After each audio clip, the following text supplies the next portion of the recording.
नमस्कार दोस्तों, आपका स्वागत है हमारे चैनल अंधेरी रात की हॉरर पर। यहाँ पर रोज आपको एक नई हॉरर एंड थ्रिलिंग कहानी मिलेगा। आप हमारे चैनल को सब्सक्राइब करके रखिए ताकि आप हर रोज एक नई डरावनी कहानी का मजा ले सके और बेल आइकन को दबाएं ताकि हर नई कहानी आपके पास सबसे पहले पहुंचे।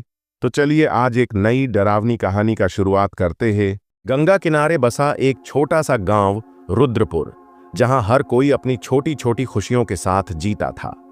लेकिन इस गांव में एक ऐसा रहस्य था जिसे हर कोई जानता था पर कोई बोलता नहीं था।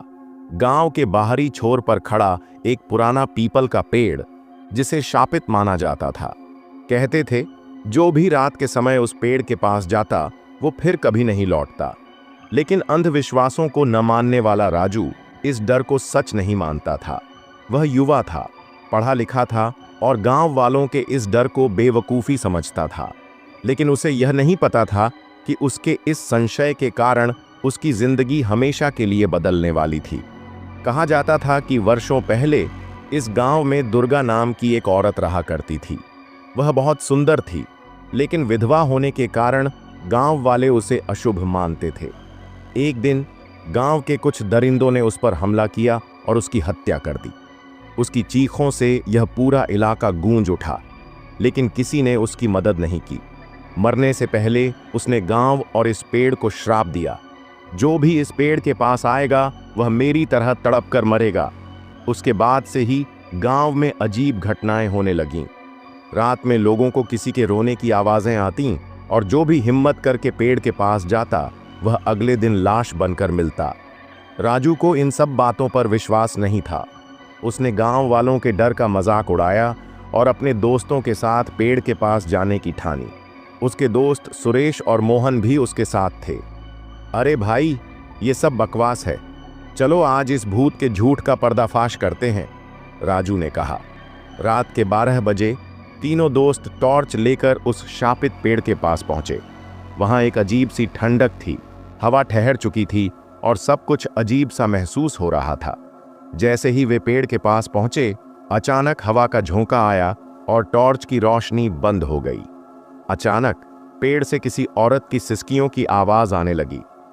सुरेश और मोहन घबरा गए। राजू, यहां से चलो, कुछ ठीक नहीं लग रहा, मोहन ने डरते हुए कहा। राजू अभी भी अंधविश्वास को तोड़ने के मूड में था। उसने जोर से चिल्लाकर कहा, अगर कोई भूत है तो सामने आकर दिखाओ। इतना कहते ही पेड़ की शाखाएं हिलने लगीं और एक लाल साड़ी पहने औरत की आकृति दिखने लगी। उसके लंबे बाल चेहरे पर थे, आंखें जल रही थीं और उसका चेहरा खून से सना हुआ था। तुमने मुझे बुलाया? एक ठंडी डरावनी आवाज आई। राजू की हिम्मत भी अब जवाब देने लगी थी। मोहन और सुरेश तो पहले ही भाग चुके थे, लेकिन राजू के पैर जैसे जकड़ गए थे। उस भूतनी ने धीरे धीरे उसकी ओर बढ़ना शुरू किया। राजू ने हिम्मत जुटाकर भागने की कोशिश की, लेकिन उसने महसूस किया कि उसकी टांगें नहीं हिल रहीं। अचानक उसने देखा कि उसके पैरों पर जड़ें उगने लगी थीं, जैसे कोई उसे जमीन के अंदर खींच रहा हो। मुझे जाने दो, प्लीज, राजू ने चीखते हुए कहा, लेकिन वह औरत बस मुस्कुरा रही थी। अब तुम मेरी तरह तड़पोगे जैसे मैं तड़पी थी। राजू ने पूरी ताकत लगाकर खुद को छुड़ाया और दौड़ने लगा। उसकी सांसें फूल रही थीं, दिल जोर जोर से धड़क रहा था। जैसे ही वह गांव के पास पहुंचा, वह बेहोश होकर गिर पड़ा। सुबह जब गांव के लोग वहां पहुंचे तो उन्होंने राजू को बेहोश पाया। जब वह उठा तो उसने सबको रात की घटना बताई।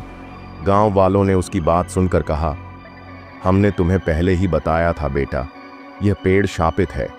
जिसने भी इसे चुनौती दी उसका यही हाल हुआ।